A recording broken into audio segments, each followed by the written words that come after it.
Bem, boa noite, irmãos. Vamos dar sequência ao nosso estudo das cartas conhecidas como pastorais. Estamos estudando a primeira carta do apóstolo Paulo a Timóteo. Entramos hoje no capítulo 5.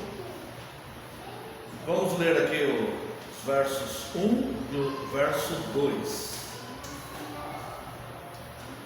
Não repreendas ao homem idoso, antes exorta-o como a pai, aos moços como a irmãos, as mulheres idosas como a mães, as moças como a irmãs, com toda a pureza. Bom, Paulo ele vem falando do cuidado que é de corrigir os erros, né? No capítulo anterior, no verso 12, vamos dar uma olhadinha aqui, ó. Ninguém despreza a tua mocidade, pelo contrário, torna-te padrão dos fiéis na palavra, no procedimento, no amor, na fé e na pureza. Então, no capítulo anterior, no verso 12, Paulo dá uma orientação que é para que ele desempenhe o ministério dele de forma que ninguém venha a menosprezá-lo porque ele era muito jovem. E ele ensina aqui agora, com todo cuidado, a questão da correção. Corrigir pode gerar mágoas em pessoas. Então a correção, ela deve ser só quando é necessário mesmo, quando existe, e mesmo assim com todo amor e com todo cuidado. Agora, essa repreensão, essa correção, ela tende a ser melhor aceita se o pastor ele tiver desempenhando a função dele com amor, né? Porque se é daqueles que não desempenham com amor, aí quando vai corrigir já é um empecilho, né? Mas quando é aquele que tem amor pela obra, amor pelas pessoas e tudo, a correção passa como que de um pai para um filho. Mas aí Paulo ele dá algumas informações para Tiago aqui que é importante nós entendermos, né? Então ele fala: não repreendas ao homem idoso, antes exorta-o como pai. Olha que interessante. Ele fala assim: não repreenda ele. Exortar é mais brando do que repreender. Exorta em amor. Obviamente, claro, se for uma questão de pecado público, alguma coisa, né? Não importa a idade. Se for mais velho e ele é pastor, ele vai ter que, né, dar uma providência. Mas a medida aqui é agir com brandura e não com severidade. Porque às vezes a pessoa está no direito, né? Aquilo que a gente fala do rigor da lei, né? Às vezes a pessoa está no direito, mas abusa daquele direito, daquela autoridade, né? Eu acho que em tudo tem que priorizar o amor, e é isso que Paulo está falando, tá? Então não repreendas ao homem idoso, antes exorta como ao pai, aos moços como a irmãos. Está vendo como é sábia essas orientações? São inspiradas pelo Espírito Santo, né? Então, ao homem idoso não repreenda, exorta ele, exorta. Aos mais jovens, como irmãos. Ou seja, não é porque é pastor da mesma idade dos outros jovens da igreja que ele vai querer se sobressair, abusar de algum tipo de autoridade, né? Não, como irmãos, tá? As mulheres idosas como mães, na mesma questão do homem idoso, né? E as moças como irmãs com toda a pureza, tá? Aqui é necessário, não só o pastor, isso é importante a igreja perceber isso, até para questões futuras, eleições de oficiais. Isso é muito importante. A igreja reformada ela zela muito para que a comunidade cristã seja pura. Nós somos falhos, pecadores, todos nós somos, né? A comunidade cristã tem que ser pura. A igreja, ela é uma parte do reino de Deus que está instalada aqui na terra. Então é claro, nós devemos ser puros também na nossa vida pessoal, obviamente. Mas nós sabemos que nós somos falhos. Então, se sabemos que somos falhos, nós devemos ter atenção na igreja. Então, quando ele fala nessa questão da exortação com as irmãs, tratar as irmãs com toda a pureza, é que ele tem que ver as mulheres da igreja como ovelhas de Cristo, só. Então, quando tiver uma eleição para presbíteros, para diáconos, se chegar algum tempo que a igreja tenha que escolher um ministro, né? Vai que Deus leva isso aqui, né? Tomar cuidado com isso, ter atenção com isso, para não trazer algum tipo de problema futuro para a igreja, tá? Porque o pastor, o presbítero, ele vai ter que aconselhar, ele vai ter que, ele vai ter um cuidado, ele vai ter que tratar realmente com toda a pureza. Então, esse tem que ser o olhar, né? Então, eu creio que dá para entender o que eu estou falando. Então, analisar bem para futuras eleições, né? E isso em toda a igreja de Cristo, em todo local. Isso é uma coisa que deve ser examinada. Muitos problemas, eles podem ser evitados antes de surgir, né? A gente tem que ter uma habilidade para tentar prever problemas, né? Então você tem que tomar cuidado, né, com quem elege em cargos assim. Vamos lá, verso 3: honra as viúvas, verdadeiramente viúvas, tá? Bom, não fazer diferença entre um e outro, mas ter um cuidado especial, tá? Por que fala aqui viúvas, verdadeiramente viúvas? Vai ficar mais claro lendo o texto completo. Bom, nós sabemos que na época a mulher, ela não era economicamente ativa e ela dependia do homem, ou do marido, do pai, do marido, ou se ela ficasse viúva, né, tinha que ter um filho mais velho, um neto, alguém que a mantivesse, tá? Nem todas tinham, né? Às vezes ela ficava viúva, mas ela não tinha um filho.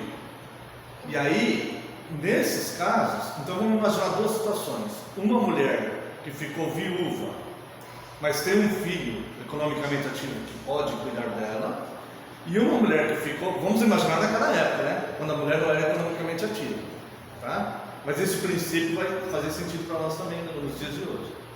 Então, uma que ficou viúva, mas tem um filho que podia cuidar dela, e outra que ficou viúva, mas que não tinha ninguém que pudesse cuidar dela. Então, o que a igreja vai fazer? A igreja vai cuidar desta que não tem alguém que pudesse mantê-la. Está dando para entender, né? Por isso que ele fala das verdadeiramente viúvas. Não quer dizer que a outra não é viúva. Verdadeiramente viúva nesse contexto, deste fato dela não ter sustento próprio. Ela não tinha como se sustentar, né? E nós sabemos que a igreja de Éfeso estava passando problema nessa área, que nós já comentamos outras vezes, tá? Agora olha só o que ele fala, verso 4: mas se alguma viúva tem filhos ou netos, que estes aprendam primeiro a exercer piedade para com a própria casa e a recompensar a seus progenitores, pois isto é aceitável diante de Deus. Aquela, porém, que é verdadeiramente viúva e não tem amparo, espera em Deus e persevera em súplicas e ações e orações dia e noite. Entretanto, bom, vamos deixar o verso 6 para mais tarde. Então, aqui, ó, tá? Então, o que ele faz aqui? Ele faz uma divergência. Primeiro, a igreja vai cuidar daquela que de fato precisa de cuidado. Aquela que tem quem cuide dela, um filho, um neto, alguma coisa, a função da igreja é orientar o filho e o neto a assumir o seu papel de cuidar da sua casa. Então, não é como muita gente pega, a igreja não vai aceitar o assistencialismo, certo? Então, essa viúva, ela tem um filho que pode manter ela. Então, a igreja vai voltar a atenção para quem de fato precisa. É isso que Paulo está falando. Esse princípio faz sentido para a nossa vida também. Pessoas que nos procuram, né? Vocês não sabem que pessoas nos procuram, pedem um alimento, uma cesta básica, a gente atende a primeira vez tudo e oferece o acolhimento, depois nós vamos ver. Se a pessoa não aceita o acolhimento, nós não vamos manter, como se diz, o assistencialismo, né? Que aí você está mantendo outras pessoas que poderiam estar recebendo esses recursos, não estão, e alguém está esbanjando, né? Está se aproveitando. Então não é papel da igreja. Então não vai sobrecarregar a igreja, e a família vai aprender a cuidar dos seus. No caso, o filho e o neto, que a obrigação é deles. Eles têm que cumprir o quinto mandamento. Então não é algo que eles vão largar lá, a igreja cuida, né? Minha mãe está passando necessidade, não, a igreja cuida. Não, isso a Bíblia fala que quem não cuida dos seus é pior do que o infiel e negou a fé. Tá? Deu para entender aqui, né? essa questão. E aqui vem o verso 6, que é mais complicado ainda, né? Entretanto, a que se entrega aos prazeres, mesmo viva, está morta. Prescreve, pois, essas coisas para que sejam irrepreensíveis. Tá? E aqui o verso 8, olha, se alguém não tem cuidado dos seus, especialmente os da própria casa, tem negado a fé e é pior que o descrente. Então olha só, o verso 6 fala assim: a que se entrega aos prazeres, mesmo estando viva, está morta. Tá? Então o que Paulo está falando aqui? Aquelas também que vai se utilizar dos recursos que a igreja está, para ela ter uma vida desordenada, aí também, senão ela está morta espiritualmente, né? Tá? Então o tratamento tem que ser diferente.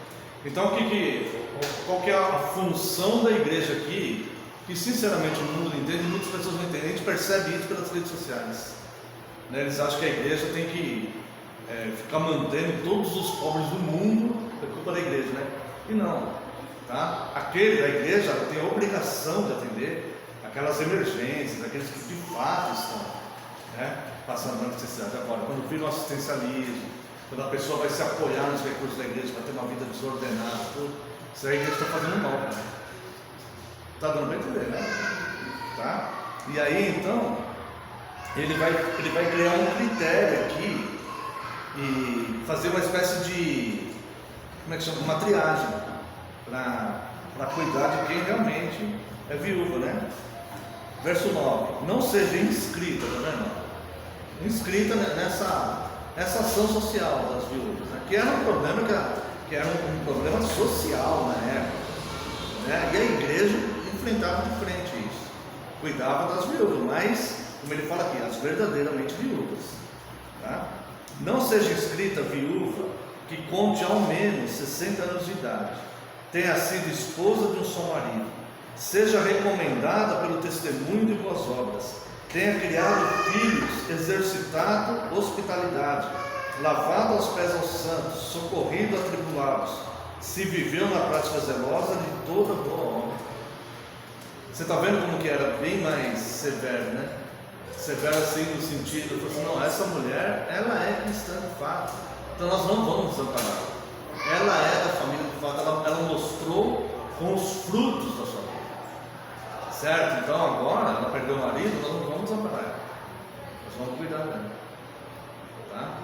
E a igreja é muito acusada ao longo da história, né? Porque às vezes uma pessoa que tem uma vida desordenada quer usufruir da assistência dos santos para ter uma vida totalmente de pecados, né? E ainda fala mal da igreja muitas vezes, né?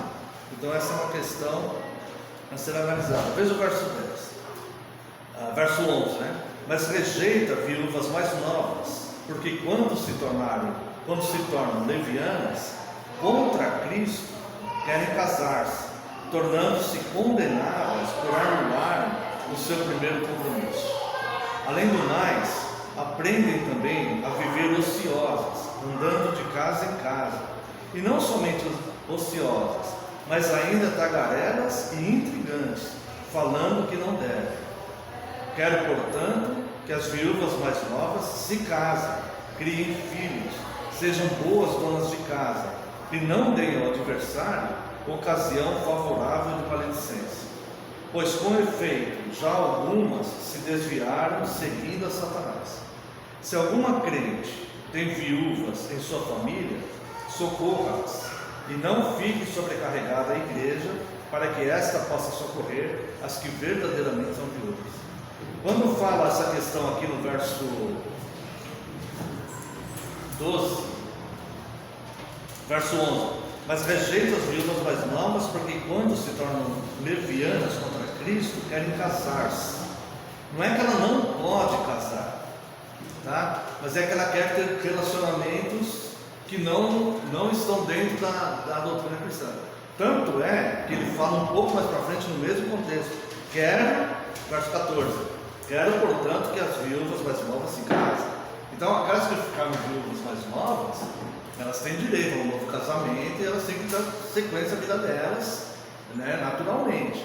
Mas casando no Senhor. Isso aqui tudo a gente vai ver contextualmente, que a gente não vai ter tempo, né? Mas a primeira carta aos Coríntios, o apóstolo fala isso. Primeira carta aos Coríntios, capítulo 7. Né? Casem novamente no Senhor. Se ficou viúva, ou ele, né? Mas casem no Senhor. Mesmo que o casamento anterior tenha sido julgo desigual. Né? Mas agora ficou viúva, então case no Senhor. Tá? E no caso que ele está falando aqui, é o caso inverso. Aquelas que querem casar-se, mas é de forma, né? Então ela vai estar anulando o primeiro casamento. O que dá a entender aqui é que o primeiro casamento foi um casamento do Senhor. E agora que ela ficou viúva, ela apostatou. E ela, então, vai querer um casamento, tipo um jogo desigual e tudo mais. É isso que ele está censurando aqui. Tá? Então, a mulher pode fazer isso? Ela vai decidir a vida dela. Mas está falando para a postura da igreja diante disso. A igreja ela vai assistir aquelas que se mantiverem fiéis. Né? Então ele fala que ela casa, quero que ela case e tudo, mas dentro dos padrões bíblicos. Tá? E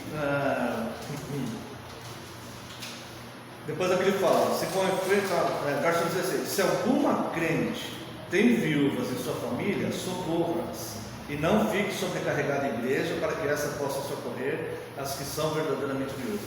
O que ele está dizendo aqui? Na primeira parte aqui, aquela que tem um filho, um neto, um homem na família que possa socorrer. Então socorra ela, certo? Porque a igreja vai atender aquela que não tem ninguém. Às vezes aquela viúva, ela não tem um filho, socorro, mas ela teve uma filha. E essa filha é casada com um homem. Este homem, essa filha tem que falar para o marido, não, vamos socorrer minha mãe, vamos amparar a minha mãe. É isso que ele está falando. Porque aí não sobrecarrega a igreja, entendendo que aqui provavelmente havia muitos casos assim, né? Porque os homens normalmente morriam cedo naquela época, era uma série de fatores que o homem morria muito cedo, né? Eles não tinham uma faixa etária, assim, uma estimativa de vida tão longa como temos hoje, né? E os homens normalmente morrem mais cedo que as mulheres até hoje. Naquela época eles morriam mais cedo ainda, tá? Então tinha muitas viúvas que eles tinham que cuidar. Tinha muitas guerras, tinha muitas doenças, tinha muita questão de honra, eram muitas situações que ela não estava exposta. A fonte de renda para ele buscar o recurso para levar para sua casa, isso aí já era perigoso, muitas vezes. Os que viviam mais eram os que viviam na questão religiosa, né? Esses aí viviam mais. Eles cuidavam mais exemplo dessas outras situações. Eles não se expunham tanto, né? Exatamente, é verdade. Agora, o homem, normalmente, ele tinha, né, uma vida assim mais difícil. Devia ser uma vida difícil mesmo. Tá? Ficamos com dúvida aqui nessas questões?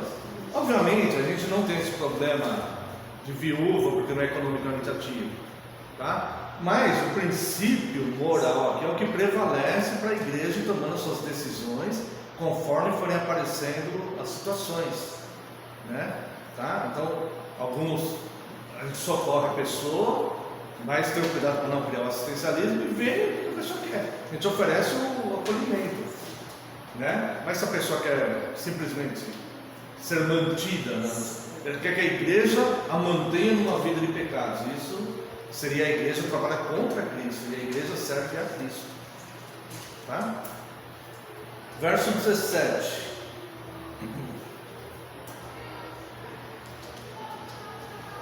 Devem ser considerados merecedores de dobrados honorários os presbíteros que presidem bem, com a especialidade os que se afadigam na palavra e no ensino. Pois a Escritura declara, não amordaces o boi quando pisa o trigo. E ainda, o trabalhador é digno do seu salário. Então aqui ele está falando da manutenção. Lembra que, falando de presbítero, bispo, pastor, é a mesma designação. Tá? Então, nomenclatura, né? Então devem ser considerados merecedores de dobrados honorários os presbíteros que presidem bem. Tá? Existe uma avaliação sobre esses pastores, né? A forma que ele vive. E aqui fala que deve ser dobrados honorários, principalmente aqueles que se afadigam para ensinar, para doutrinar. Não só aquele que vem, tem que fazer e larga o povo, não, aquele que tem que se aprofundar mesmo para ensinar. Tá? A igreja, a exemplo que não pode abandonar as viúvas, a igreja não pode abandonar seus oficiais. Porque o homem é o provedor da família, é o provedor da casa, né? E o pastor, ele, além de ser o provedor da casa, ele tem que se dedicar a ensinar corretamente a igreja e tudo mais, né? Então a igreja, ela tem que manter seus pastores, tá?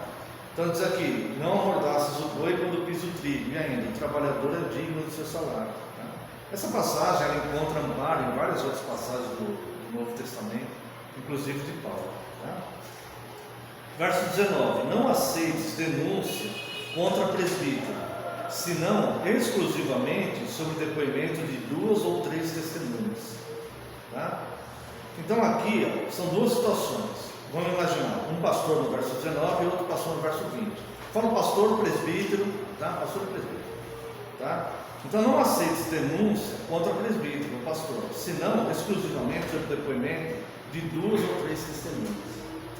O mundo odeia a igreja, e o mundo odeia aquele pastor que é fiel, odeia. E existem pessoas que, não me refiro à nossa igreja, né? A igreja ao longo do tempo, ao longo das áreas, a igreja universal. Existem pessoas que estão dentro da igreja e não são cristãs, e são movidas de fato pelo Espírito do Anticristo. E essas pessoas muitas vezes lançam discórdia na igreja contra o pastor. Essa questão de querer falar por trás, falar contra o pastor, conversa secreta. Irmãos, não aceite conversa secreta. Nada que provém de Deus é de confusão, é oculto, não é, tá? Então, se alguém vem falar alguma coisa, não, vamos então ver como que a gente pode ajudar, vamos ver se a gente pode exortar, vamos ver, né? Agora, não só contra o pastor, não, contra qualquer membro da igreja. Chegou alguém para você, veio falar mal, o Zezinho, você viu o que o Zezinho fez? Faz assim, fala para ele, na tua casa ou na minha? Aí ele não vai entender nada. Não, na minha casa matou o quê? Não, é porque eu saio 5h30 para trabalhar, mas 5 horas dá para a gente orar por ele. A gente fica meia hora ajoelhado todo dia, 5 horas da manhã, orando pelo Zezinho. Já que você me falou que ele cometeu esse pecado, que ele fez isso, vamos orar por ele, na tua casa ou na minha? Todo dia nós vamos 5 horas da manhã. Essa pessoa nunca mais vai vir falar mal de alguém para você. Para você não vem, pode falar para o outro, mas para você não vem falar mais de ninguém. Tá? Então, não aceite conversas por trás, conversas secretas, falando principalmente conversas por trás de oficiais da igreja. Tá? Isso é um pecado grave, porque as coisas de Deus são. A igreja de Deus não é a igreja de confusão, né? Já aconteceu situações do passado, veio uma família que recebia pessoas com conversas secretas, sabe? Falando mal. Então esse tipo de coisa não procede de Deus, é evidente que não procede de Deus. Tá? Então não aceitem isso. E aí ele está falando contra o pastor e o presbítero, não aceite a denúncia de uma pessoa. Tem que ter 2 ou 3 testemunhas. E mesmo assim para avaliar o que é. Lembrando que Cristo subornaram pessoas para falar algo, uma questão de injustiça contra Cristo. Tá? Então, faça isso. Esse é o pastor do verso 19. Mas tem o do verso 20. Quanto aos que vivem no pecado, repreende-os na presença de todos, para que também os demais temam. Se ele de fato está vivendo em pecado público, escandalizando a igreja e tudo, isso é um absurdo. Então ele tem que ser repreendido e exortado como qualquer outro, tá? E se for o caso, ele vai ter que ser exonerado do cargo. Se for o caso, ele tem que ser exonerado, tá? Então são 2 situações distintas, né? A primeira é não aceitar. A pessoa vem falar, porque é comum, irmãos, é comum a gente querer conversar por trás e tudo. Essa não é uma atitude de cristão, essa não é uma atitude de homem. Homem não faz isso.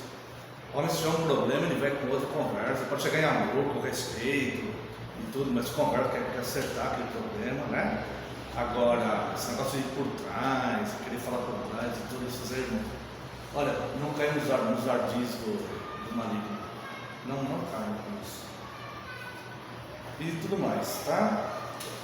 Verso 21. Conjuro-te perante Deus e Cristo Jesus e os anjos eleitos, que guardes estes conselhos sem prevenção, nada fazendo com parcialidade. Olha só isso aqui.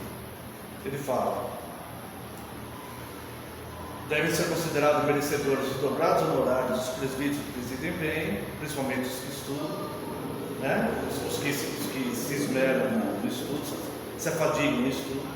Não aceite denúncia contra presbíteros, senão exclusivamente ao depoimento de 2 ou 3 testemunhas. Quanto ao que vive pecado, repreende na presença de todos, para que também os demais temam, para que não prevaleça pecado na comunidade cristã. Tá? E olha o verso 21 que ele fala: conjuro-te, vê se não tem uma ênfase aqui que você deve dar atenção a isso. Conjuro-te perante Deus e Cristo Jesus e os anjos eleitos, que guardes esses conselhos sem prevenção, nada fazendo com parcialidade. Ah, mas a pessoa que veio falar mal do pastor para mim, ela, nossa, essa pessoa não mente. Não faça nada com parcialidade. A gente tem que seguir a Bíblia. Não é porque você gosta da pessoa que veio falar mal do outro que você vai ceder. Não, o que a gente segue é a Bíblia. Não importa quem veio falar mal. Pode ser teu pai e tua mãe. A gente vai ter que seguir aqui para ter uma denúncia dessa aqui, uma coisa dessa, a gente vai ter que. Não pode ser assim, tem que ser 2, 3. A gente tem que seguir o que a Bíblia fala. E não só com relação à igreja, né? Na nossa vida pessoal, familiar, vai seguindo, tomando suas decisões de acordo com a Bíblia. Vai seguindo, porque é o melhor caminho. E a igreja principalmente, né? Porque se a igreja começa a tomar decisões contrárias à Bíblia, né? Aí vai fazer o quê, né? Deixa de ser igreja, obviamente. Mesmo que continue com o nome de igreja, né? Verso 22. Isso é muito importante também. A ninguém imponhas precipitadamente as mãos. Não te tornes cúmplice de pecados de outro. Conserva-te a ti mesmo puro. Essa imposição de mãos é ordenação. Ordenação de oficiais. Então o que ele fala aqui? Não imponha as mãos precipitadamente. Então chegou uma pessoa lá que ainda você não sabe e tal. Ah não, isso aqui parece ser uma boa. Disso, né? A ninguém imponhas precipitadamente as mãos. Não te tornes cúmplice de pecados de outro. Conserva-te a ti mesmo tudo. Tá? É por isso que na nossa igreja, quando a pessoa completa 2 anos, o homem completa 2 anos, aí sim pode ser indicado.